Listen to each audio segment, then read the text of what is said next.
Assalamualaikum warahmatullahi wabarakatuh.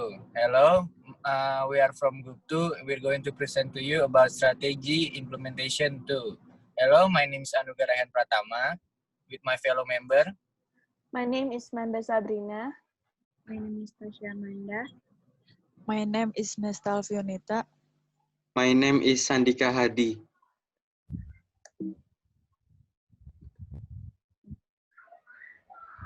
This is our table of content. The first one we're going to discuss about marketing management. The second one is financial and accounting management. The third one is research and development management, and the fourth one is MSI management. Marketing management. Strategic marketing issue. The first one, how to make advertisement, how to best take advantage. The second one, to be a price leader or price following. The third one, to offer complete or limit warranty. The fourth one, to reward salespeople. Nah, yang pertama ini tuh ada bagaimana membuat iklan lebih interaktif agar lebih efektif. Terus yang kedua itu ada menjadi pemimpin atau pengikut harga. Si perusahaan ini tuh harus punya konsisten industri yang akan dikembangkannya tuh dia tuh ingin menjadi pemimpin harga atau pengikut harga sih pada kompetitor-kompetitor yang lainnya. Terus yang ketiga itu ada to offer complete or limit warranty. Yang ketiga itu ada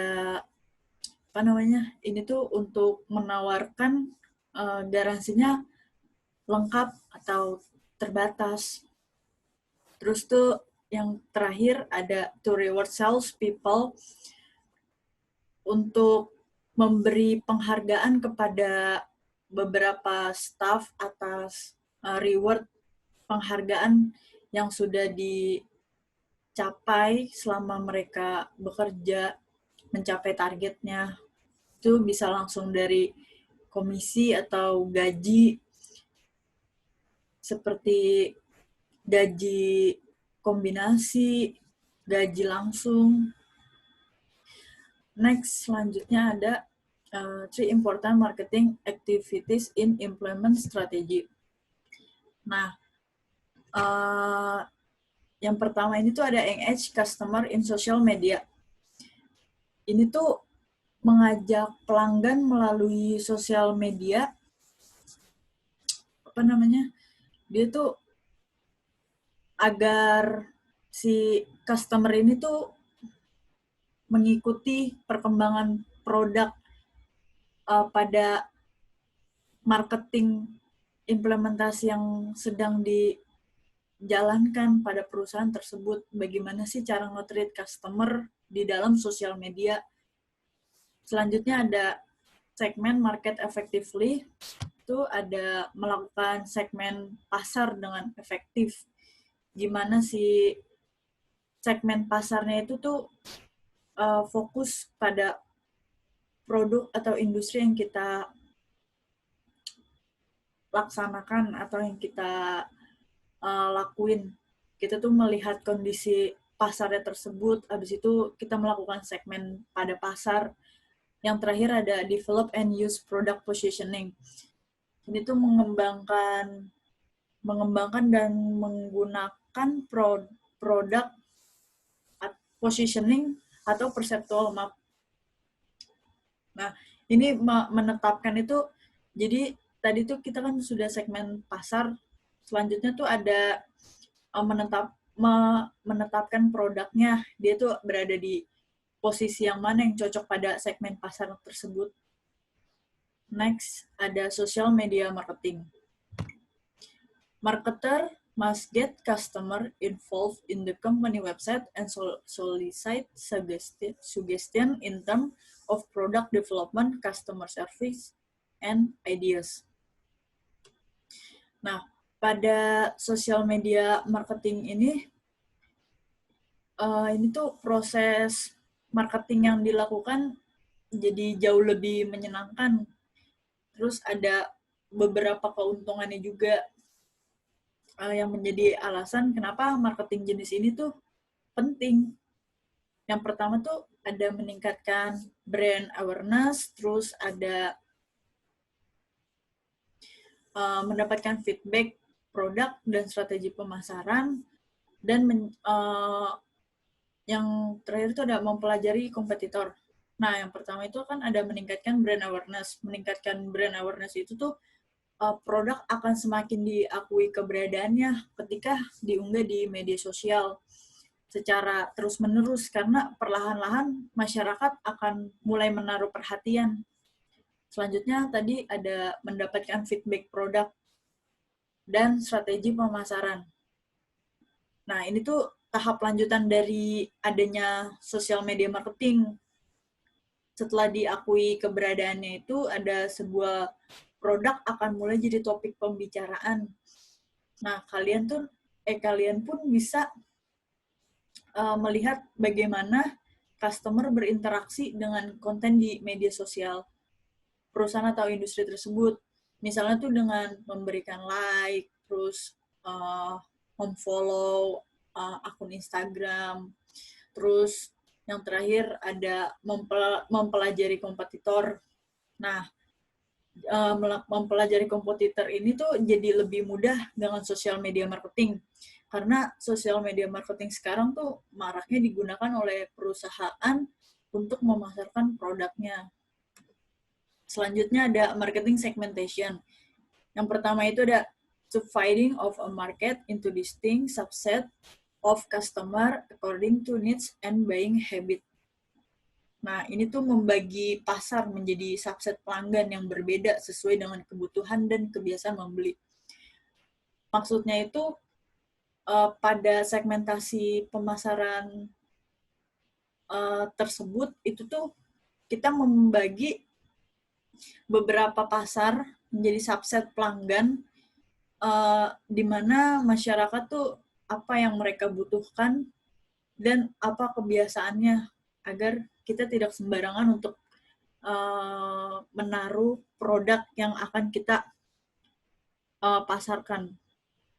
Strategic such as market development, product development, market penetration, and diversification require increased sales through new market and products.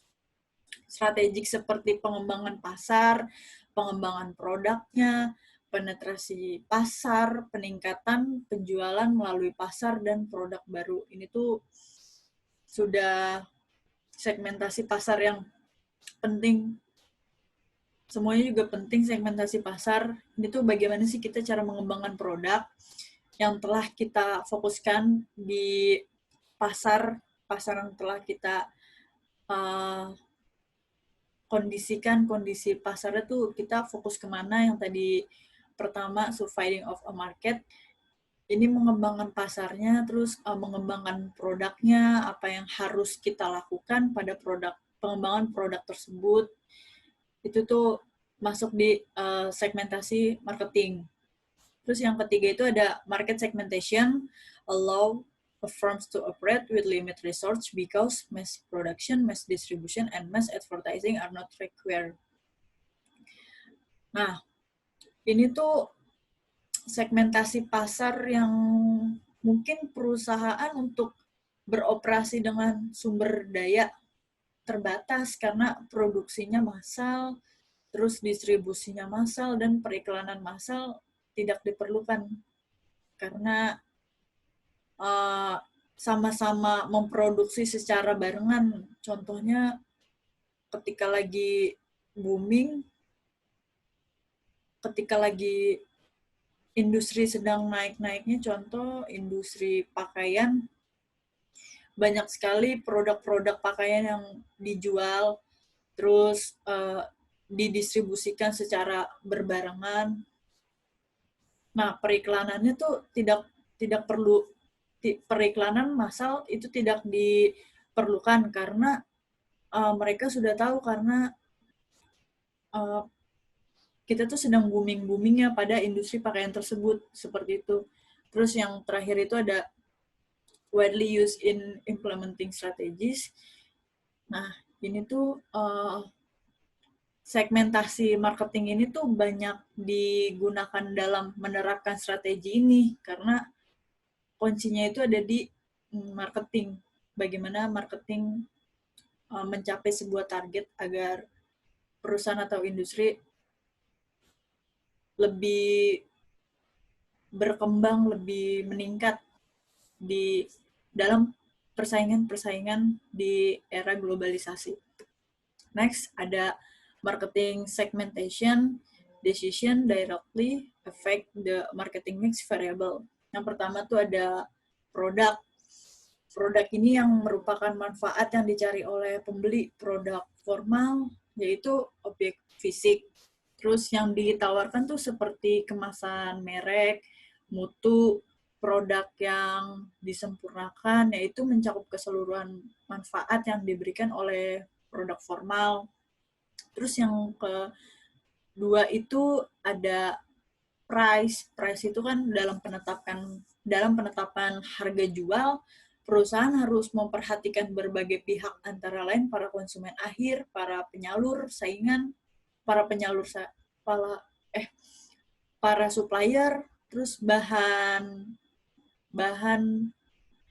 yang akan digunakan, terus ada dana, tenaga kerja, dan para manajer.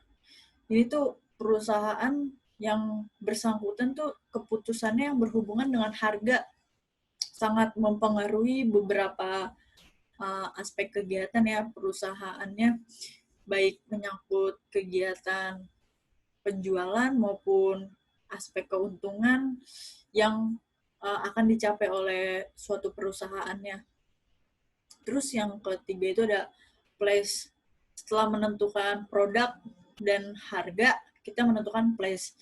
Place itu tuh setelah barang selesai dibuat dan siap untuk dipasarkan, tahap berikutnya ini dalam proses pemasaran adalah menentukan metode dan rute yang akan dipakai untuk menyalurkan barang tersebut tuh ke pasar. Nah, di dalam aspek place ini tuh penyaluran dan termasuk di dalam pemilihan penyaluran dari distribusi tersebut. Seperti itu. Nah, kalau yang promotion itu tuh luas banget ruang lingkupnya.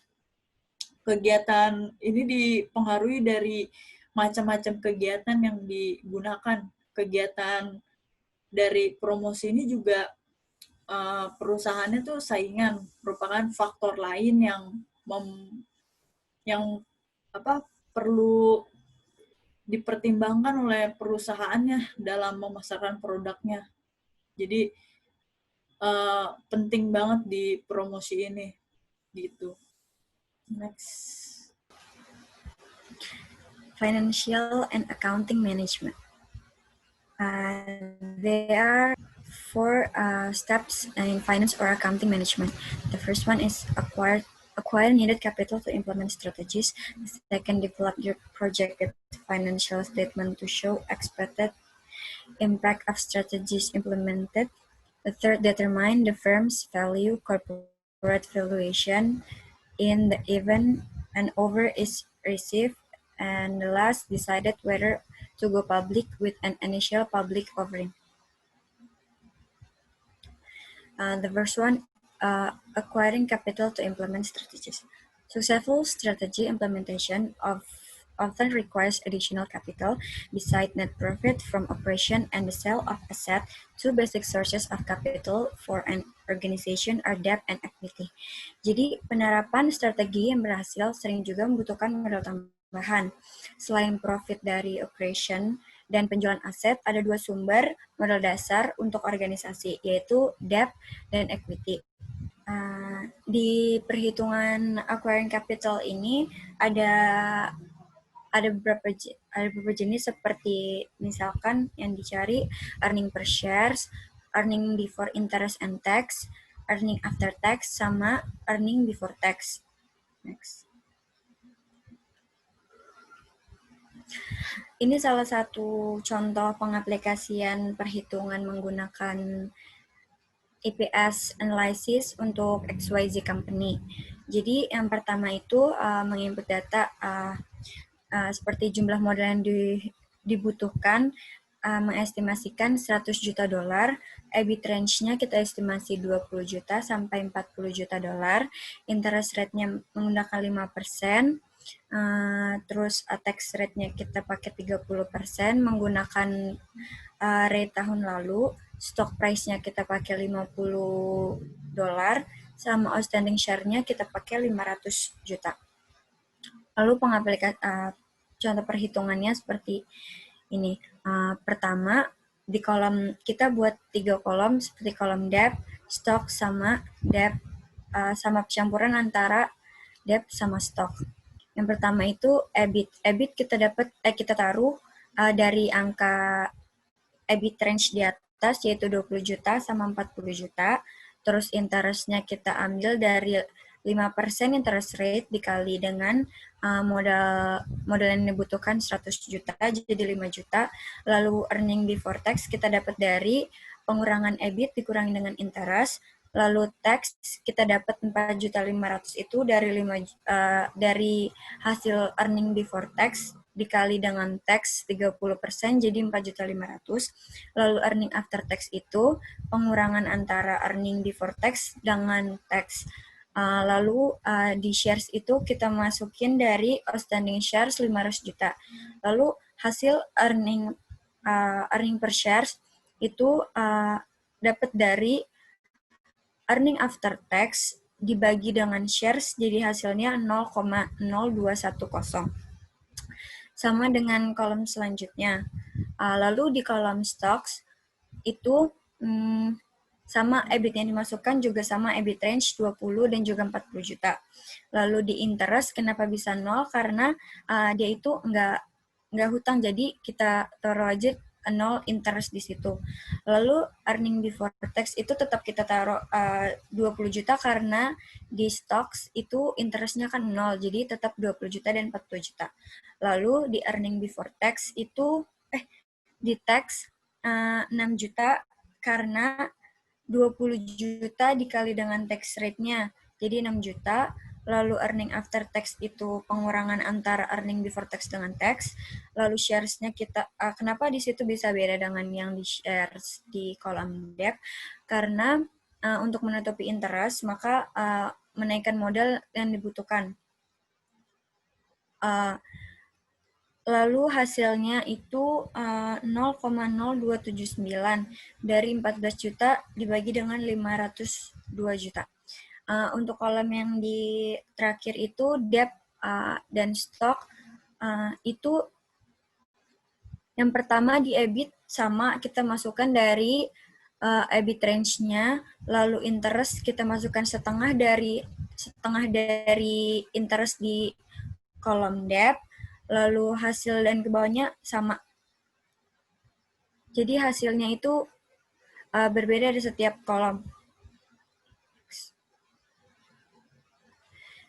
Selanjutnya itu projected financial statement.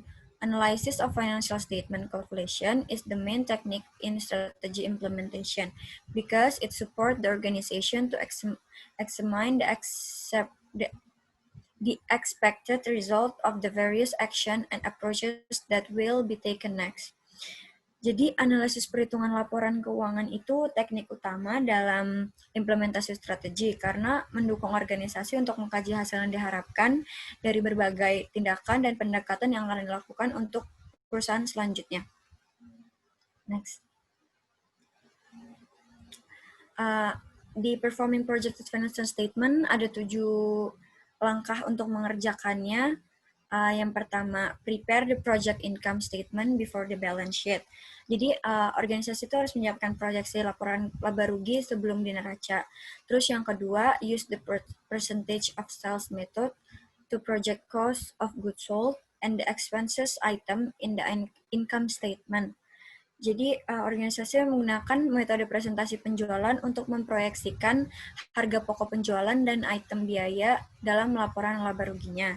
Terus ketiga adalah calculate the projected net income. Jadi menghitung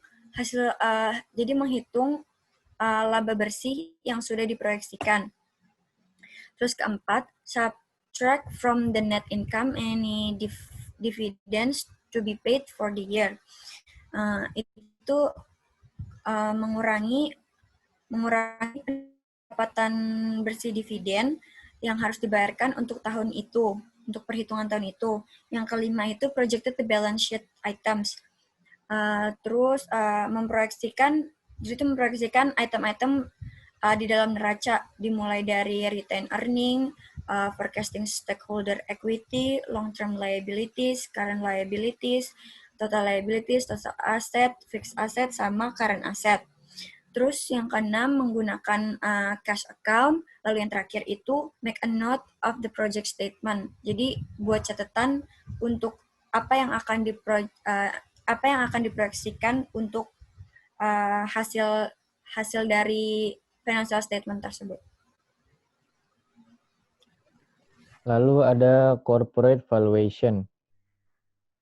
Market capital. Jadi ada 4 method yang sering dipakai, yaitu market capitalization, times revenue method, DCF atau dikenal dengan discounted cash value, dan terakhir atau keempat book value. Market capitalization. This is the simplest method of business valuation. It is calculated by multiplying the company share price by its total number of share outstanding. Ini adalah method yang paling simpel untuk menghitung company valuation gitu. Ini dilakukan dengan cara mengalihkan saham yang beredar dikali dengan harga saham yang sekarang ada gitu. Kita mengambil contoh, jadi di sini saham yang sedang beredar ada 7,715 miliar dan harga sahamnya itu 86,35 dolar gitu. Nah, itu kita kalikan, ntar dapat 666,19 miliar dolar. Nah, itu kalau menggunakan market capitalization method itu adalah company value-nya. Yang kedua ada times revenue method.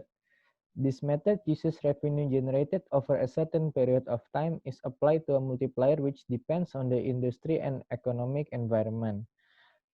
Jadi metode ini tuh menghitung pendapatan di jangka waktu yang ditentukan, dan ada multipliernya yang tergantung dengan kondisi ekonomik dan industri yang sekarang terjadi gitu. Nah, untuk lebih jelasnya saya akan memberikan contoh dengan kondisi pandemic era di awal-awal gitu.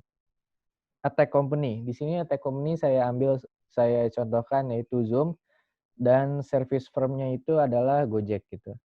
Pada awal saat pandemi banyak dari kita yang kaget gitu kan karena semuanya harus dilakukan dengan online. Nah, di sini a tech company may be valued at 3 times revenue. Zoom revenue-nya akan dikalikan 3 kali gitu karena banyak yang memakai Zoom tersebut gitu. Nah, namun di lain halnya yaitu a service firm yaitu Gojek may be valued at 0.5 times revenue. Kenapa? Karena pada awal pandemic era banyak protokol, banyak hal yang membatasi pergerakan Gojek gitu. Makanya kalau menggunakan times revenue method, value-nya mereka dikali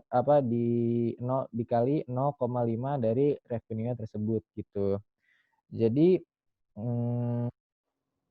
kalau dalam kondisi pandemi seperti ini, company value-nya Zoom lebih besar dibanding Gojek. Contohnya seperti itu. Lalu ada DCF, discounted cash flow. This method estimated the value of an investment based on its expected future cash flow.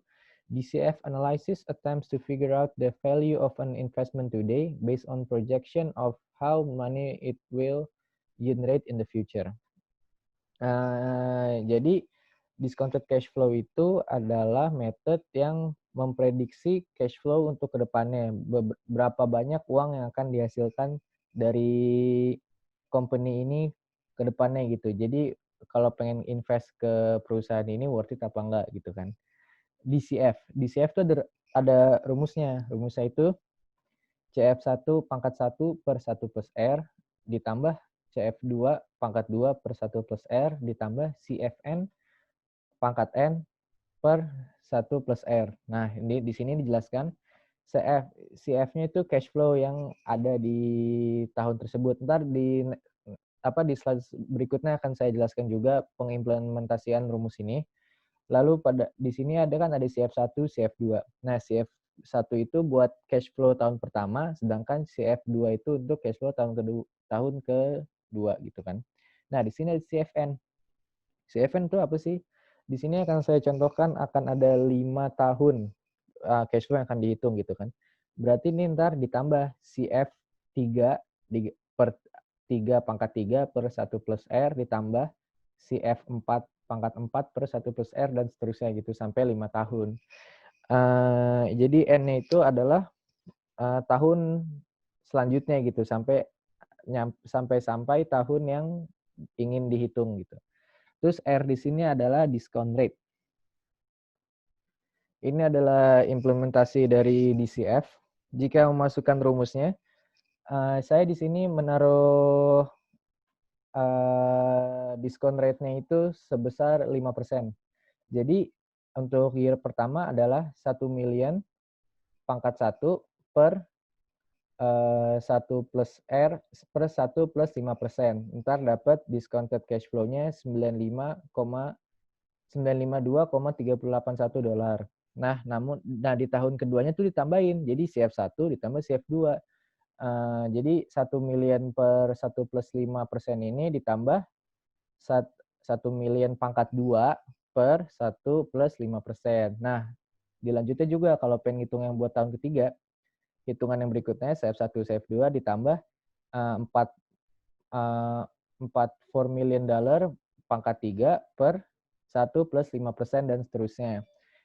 Jika hitungan kalian sampai yang kelima itu yaitu cash flow-nya adalah 6 million, perhitungan discounted cash flow-nya adalah 4,701,157 juta dolar. Gitu. Nah, ini yang cara metode terakhir yaitu book value. Book value adalah salah satu cara yang paling mudah, namun terkadang kurang akurat gitu. This method focuses entirely on the balance sheet and the book value of asset minus any relevant liabilities. Jadi yang difokusin itu cuma balance sheet sama book value-nya dikurang berapa banyak liabilities yang ada gitu. Namun walaupun udah di statement hal-hal tersebut, masih banyak juga valuation expert yang memakai method tersebut. Kayak gitu, book value. Lalu ada step keempat yaitu go IPO atau initial public offering. Apa sih itu initial public offering? Initial public offering is the process by which a private company can go public by sale of its stock to general public.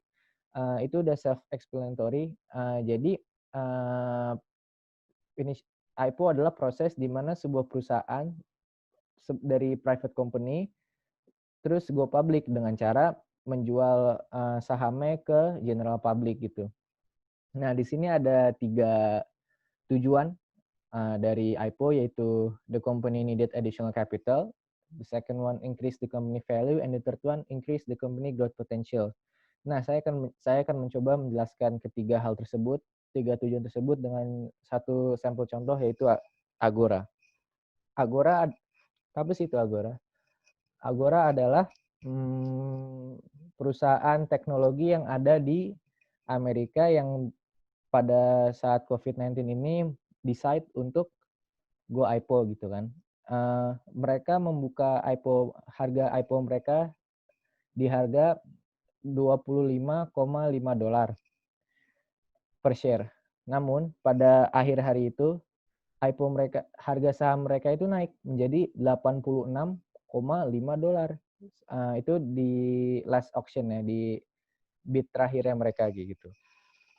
Nah, di sini jelas banget karena setelah hal tersebut, jika menggunakan method market capitalization di harga saham yang $86,5 tersebut, yang sebelumnya harganya hanya $25,5, itu increase the company value gitu kan. Dan yang ketiga ada increase the company growth potential. Kenapa increase company growth potential? Dengan banyaknya investasi yang masuk, dengan banyaknya kepala lah istilahnya kan jadi go public gitu sahamnya kan, mungkin pemegang shareholder-nya juga memiliki visi misi yang berbeda gitu ya kan. Visi misinya yang bisa dijadikan satu ide yang meng-trigger growth potentialnya dari company tersebut. Dan yang poin pertama adalah the company needed additional capital. Itu jelas hal itu dapat terjadi setelah Go IPO kan harga company value mereka naik, dan akan dengan investment banyak yang masuk akan menambahkan kapitalnya mereka gitu. Itu Agora. Dan ini adalah advantage dan disadvantage dari initial public offering. Advantage yang pertama adalah strengthens capital. Jelas karena banyaknya investment yang masuk secara tidak langsung akan juga menaikkan kapital mereka gitu. Jadi dengan banyaknya investment dari orang-orang dari general public, kapital mereka pun akan naik juga. Lalu kedua ada diversified ownership. Diversified ownership itu asli juga ada disadvantage-nya. Nanti akan saya jelaskan di bagian disadvantage-nya. Tapi untuk advantage-nya adalah diversified ownership jadi semakin banyak kepala ya. Maksudnya semakin banyak orang yang memegang saham itu, semakin banyak shareholder-nya. Karena itu kan disebar ke general public.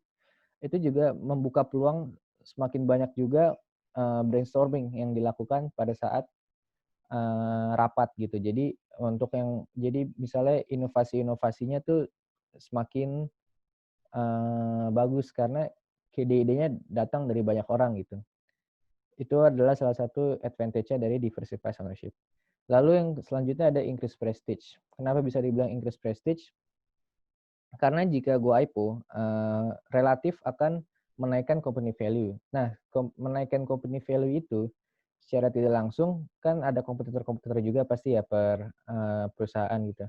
Itu setelah company value-nya naik akan membantu atau mendorong company itu membalap company kompetitor. Nah, istilahnya naik tangga gitu lah. Naik tangga persaingan gitu. Nah, itu secara tidak langsung menaikkan prestisnya mereka juga gitu. Lalu ada disadvantage-nya. Setiap ada advantage pasti ada disadvantage-nya. Disadvantage-nya adalah put pressure on short-term growth. Kenapa put pressure on short-term growth? Karena banyak dari investor-investor yang ingin instant profit gitu. Yang pengen dalam waktu 1-2 tahun tuh uangnya kembali, dana yang diberikan kembali, profitnya besar, yang gitu-gitu. Nah, itu kenapa put pressure on short-term growth. Karena namun jika perusahaan tidak fokus kepada short-term growth, banyak juga bakal investor-investor yang menarik dananya dari perusahaan tersebut gitu. Jadi kenapa ini bisa dijadikan hal yang positif dan juga bisa dijadikan hal yang negatif, put pressure on short-term growth ini. Lalu more restriction. Ini salah satu disadvantage dari diversified ownership gitu.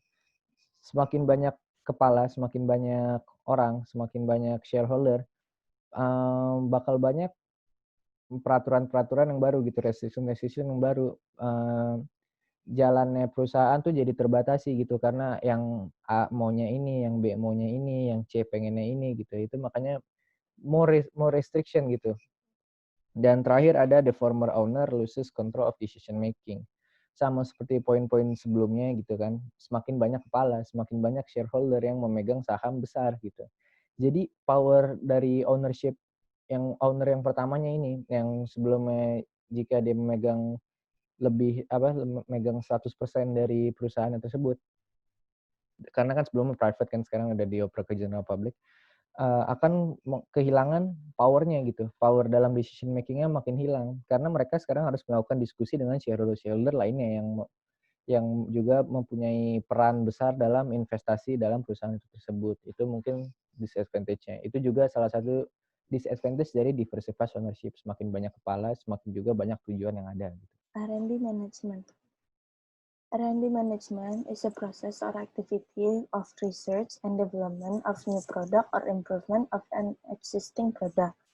The importance of R&D is very important for business because it provides powerful knowledge and insights, leads to improvement to existing process where efficiency can be increased and cost reduced.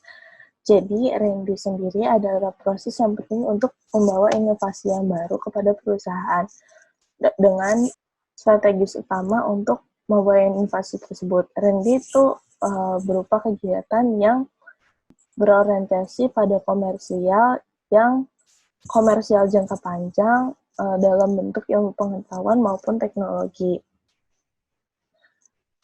R&D management issue. Number one, to emphasize product or service improvement.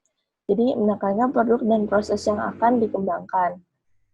Number two, stress basic or apply research. Jadi, kayak menekankan metode mana yang digunakan untuk research. Jadi, apakah metode dasar ataupun metode yang basic ataupun yang terapan.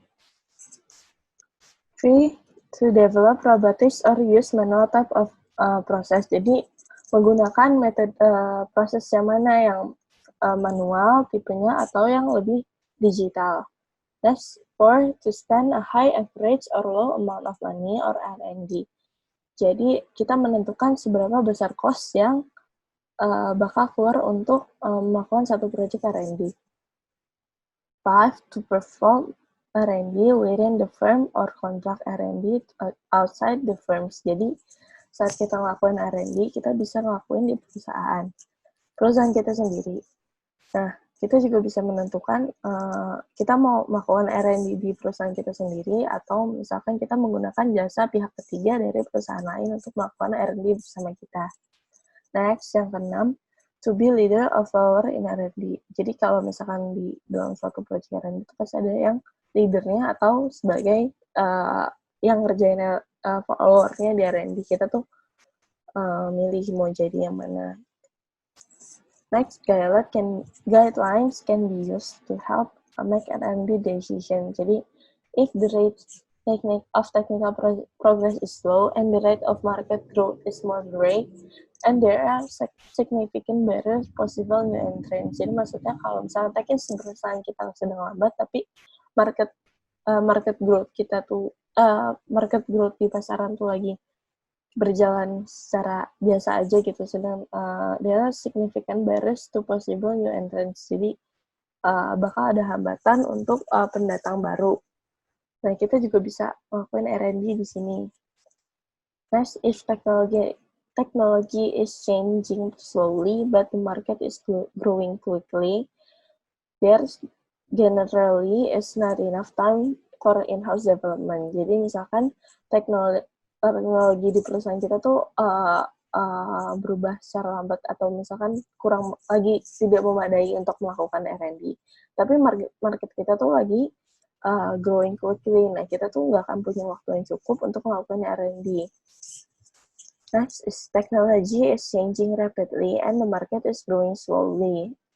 Then a major effort R&D may be risky. Jadi maksudnya di sini kalau misalkan teknologi kita tuh lagi bisa memadai, cuma marketnya kita tuh perusahaan kita tuh lagi nggak begitu jalan. Nah itu tuh sangat beresiko karena mungkin ditakutkan untuk tidak sesuai sama hal yang kita ciptakan tuh nggak sesuai sama market yang ada di pasaran. Nah, if both technical progress and market growth are fast, nah, R&D expertise should be obtained through acquisition of well-established firm in industry. Jadi kalau misalkan emang dua-duanya lagi bagus kondisinya, itu tuh waktu yang tepat untuk R&D juga. Next, 3 major R&D approach. First is to be the first firm to market your technological products. Nah, ini tuh contohnya kayak Gojek. Pada saat itu, Gojek jadi perusahaan pertama yang menggunakan teknologi yang digabungkan dengan tenaga manusia, yaitu menggabungkan tukang ojek dan teknologi. Makanya ia menjadi pelopor dan sukses pada pasaran. Next, to be an innovative imitator to successful products. Jadi contohnya kayak misalkan Apple launching produk baru, terus kemudian dia bentuknya kan kayak misalkan new release tuh kayak baru-baru semua, kayak misalkan kemarin iPhone 11 yang keluarin 3 kamera. Nah, banyak perusahaan kayak Android kayak Oppo atau misalkan Vivo yang keluarin 3 kamera ataupun malah 4 kamera. Nah, itu dengan bentuknya mirip juga. Nah, itu mereka juga laku di pasaran gitu. Dengan segmen pembeli yang berbeda. Next, to be low-cost producer by mass-producing products similar but less expensive than product recently introduced. Ini contohnya mungkin kayak produksi pada raw material. Kalau raw material kan kayak misalkan tepung gitu kan, tepung itu kan banyak diproduksi ya, sama misalkan ada PT Brogasari dan ada beberapa PT lain. Dia tuh produksinya massal dan laku di pasaran. Terus kalau misalkan airlines, ya tuh contohnya AirAsia, karena AirAsia itu terkenal dengan low cost-nya dan dia laku di pasaran dan penjual tiketnya juga gencar gitu. Kayak misalkan dia lebih murah juga daripada pesaingnya misalkan Garuda gitu. MIS, Management Information System. MSI is the study of ways of managing information or using a system approach based on management principle. Dengan menggunakan manajemen sistem informasi, suatu organisasi akan menghasilkan informasi secara cepat dan tepat yang berguna bagi perusahaan dalam pengambilan keputusan. Purpose, saying that the value of information is very valuable. Therefore, it must be managed properly. Sebagai seorang wirausaha, staf manajemen, atau terlebih seorang manajer harus dapat mengelola dan harus bisa menghargai informasi demi kemajuan perusahaan atau usahanya. Manager manage 5 types of resource: human, material, machines, money, and information. Sebenarnya sumber daya ini terbagi menjadi 2. Ada sumber daya fisik dan sumber daya konseptual. Nah, untuk sumber daya fisik itu terdiri dari human, material, machine, and money. Sedangkan untuk sumber daya konseptual itu terdiri dari information. Nah, sumber daya konseptual itu biasanya dipakai untuk mengelola sumber daya fisik.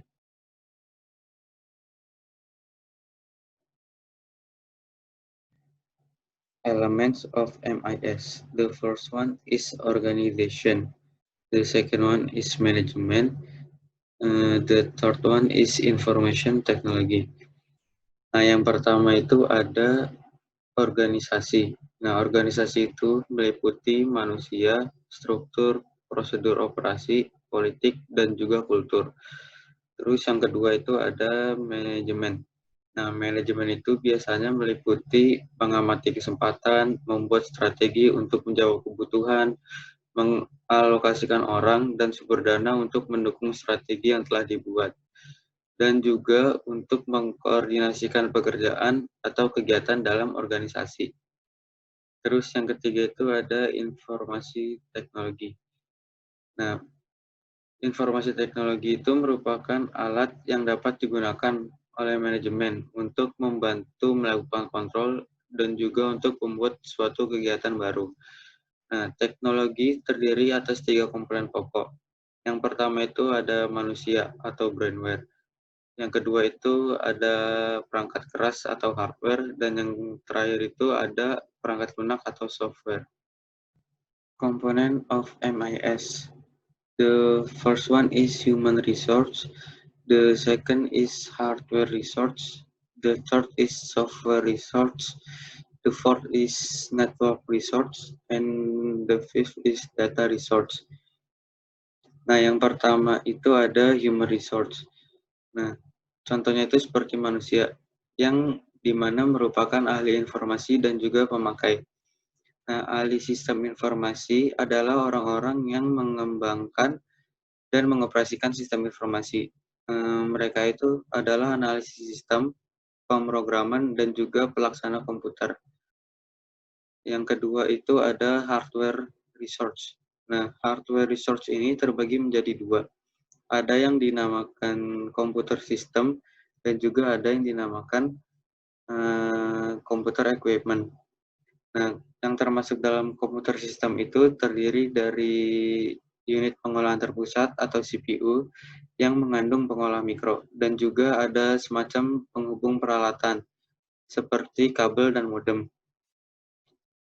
Terus yang termasuk dalam komputer equipment itu seperti keyboard, terus ada mouse, terus ada video screen dan juga ada printer. Yang ketiga itu ada software research. Nah, konsep sumber daya perangkat lunak termasuk juga seluruh perangkat perintah pengolahan informasi. Jadi perangkat lunak ini tidak hanya termasuk perangkat perintah pengoperasian yang dinamakan program, yang berfungsi untuk mengarahkan dan mengendalikan perangkat keras komputer, tapi juga dapat melakukan perintah pengolahan informasi yang diperlukan orang yang dinamakan tata cara. Yang keempat itu ada network resource. Nah, di dalam sumber daya ini telah diperluas oleh manajer dan para ahli sistem informasi. Jadi, data sebagai sumber daya yang harus dikelola dengan efektif. Terus juga yang terakhir ada data resource. Jaringan telekomunikasi seperti internet, extranet, dan juga intranet telah berperan penting untuk keberhasilan operasi dari seluruh jenis organisasi dan sistem informasi yang berbasis komputer. MIS issue. Having an effective management system, information may be the most important factor in differentiating successful from unsuccessful firms. The process of strategic management is facilitated immensely in firms that have an effective information system. Study case. Zara. Company profile. Zara merupakan anak perusahaan Spanyol Inditex SA. Pada tahun 1963, memulai usaha di industri tekstil. Pada tahun 1975, membuka galeri pertama di Center of La Coruña, Spanyol. Pada tahun 1976 dan 1983 membuka 9 galeri di kota-kota besar di Spanyol. Pada tahun 1984, pusat logistik pertama seluas 10.000 meter persegi dibangun. Pada tahun 1985 sampai 1987, Inditex menjadi induk perusahaan yang berfokus pada sistem distribusi untuk menghadapi tantangan. Pada tahun 1988 sampai sekarang, Zara memulai go internasional dari Portugal, Amerika Serikat, dan kemudian menyusur ke negara lain. Segmentasi produknya ibu muda, wanita remaja, kelas menengah, dan pria sebenarnya. Klasifikasi Zara Women, Men, Kids, Mini, Shoes, and Bags. Strategi yang digunakan adalah fast fashion, speedy supply chains, quickly caters to new trends. Fast fashion retail Zara, owned by Spain-based Inditex, can get piece apparel from design workshop in Spain, display rack, and Manhattan store in 25 days. On the day one, a designer in Spain sketches a new piece of clothing with input from store manager on the latest trends. Day 2 until 5, a pattern maker creates a prototype. And day 6 until 21, fabric is cut. 8,000 new pieces, coats, dress, and etc. are sewn together at nearby factory and are made ready for shipment. Day 21 until 24, apparel driven to a distribution center before heading to Barcelona to be flown to Zara stores around the world. New item day 25. New item arrive in Manhattan and put on display before opening. Kesimpulannya, yaitu Zara fokus pada industri tekstil dengan berbagai klasifikasi pakaian. Zara dapat bersaing dengan industri tekstil lainnya. Zara juga sudah go internasional karena Zara fokus pada sistem distribusi yang dapat menghadapi tantangan dalam bersaing di era global secara cepat. Thank you for your attention. Assalamualaikum Waalaikumsalam warahmatullahi wabarakatuh.